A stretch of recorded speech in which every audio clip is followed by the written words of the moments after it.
Welcome back to Simply Sports Science, the home of everything you need to be successful at GCSE, A-Level and IB, Sports Science and PE.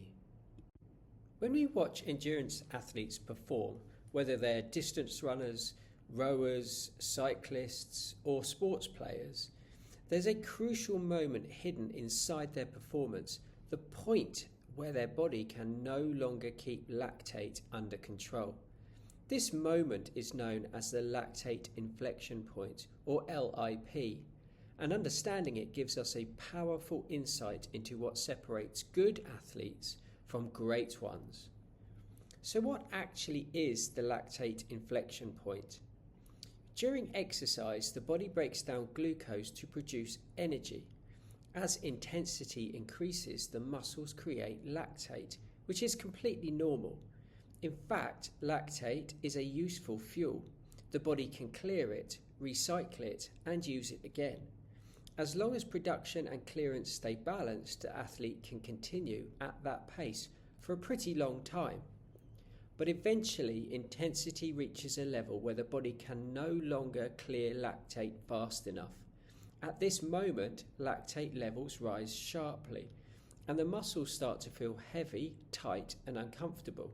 Breathing becomes harder, the stride becomes less controlled, and fatigue starts to build rapidly. This turning point, the moment lactate starts increasing more quickly than it can be removed, is known as the lactate inflection point. It marks the highest intensity an athlete can maintain for a long period without fatiguing too quickly. You can think of it as the speed limit for sustainable performance. Now, just like VO2 max, the lactate inflection point is influenced by many different factors. The first major factor is training status. Athletes with strong aerobic systems can clear lactate much more efficiently.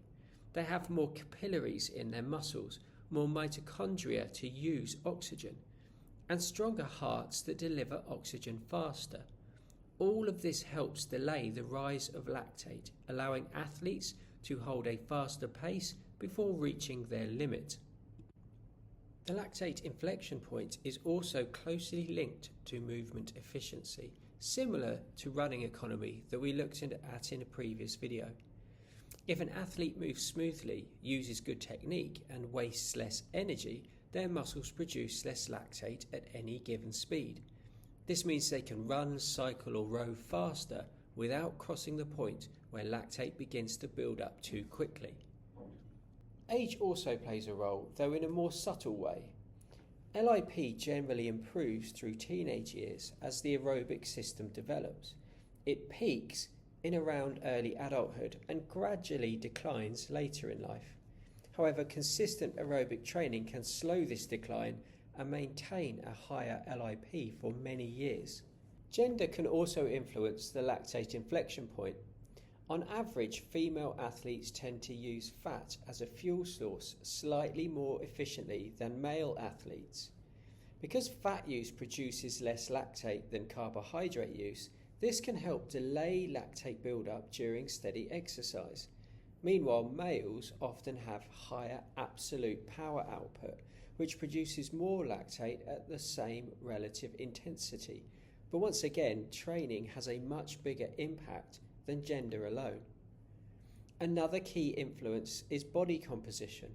Leaner athletes often reach higher speeds before hitting their inflection point because excess body mass increases the energy cost of movement. When energy cost rises, lactate production rises too. A lean build, especially with well-trained muscles, supports better lactate control at higher speeds or workloads. And lifestyle factors also make a difference. Diet, sleep, stress, hydration, and general activity levels all influence how the body produces and clears lactate. For example, poor sleep reduces recovery and affects the body's ability to manage high-intensity effort. A low-carbohydrate diet may change how the body uses fuel, affecting lactate production during intense exercise. Meanwhile, endurance athletes who train consistently in the right intensity zones gradually push the lactate inflection point higher, allowing them to compete at faster paces.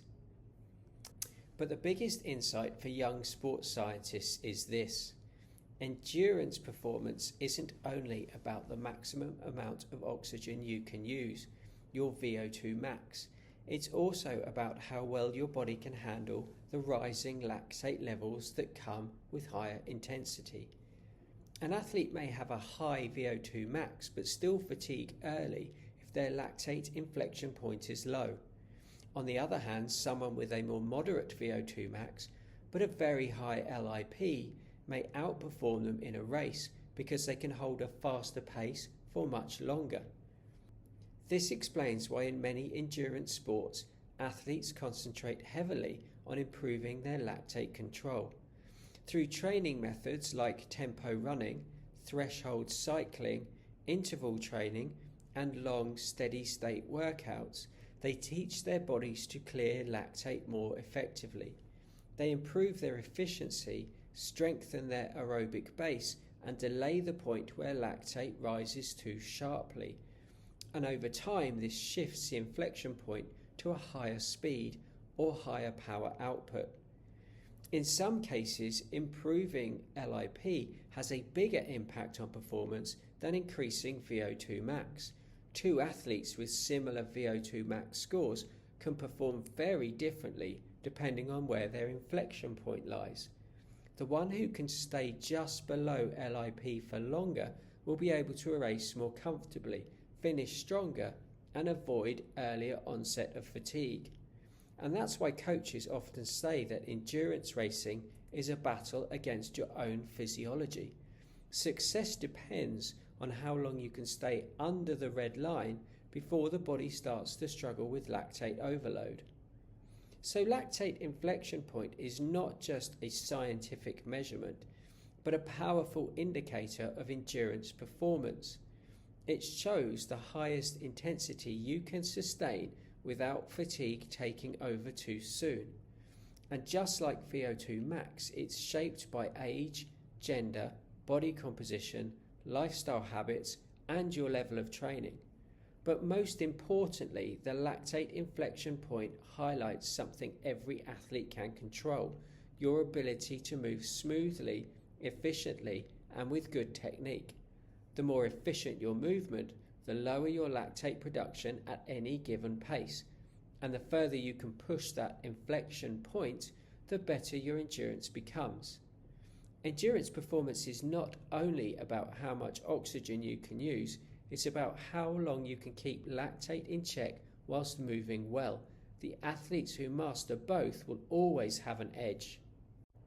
Thanks for watching Simply Sports Science. If you found this helpful, make sure you like the video, subscribe to the channel and hit the bell so you don't miss any of our IB Sports Science content. We've got revision guides, exam tips and clear explanations to help you be successful. And don't forget to visit us at www.simplysportscience.co.uk. Join us again next time where we'll keep making sports science simple.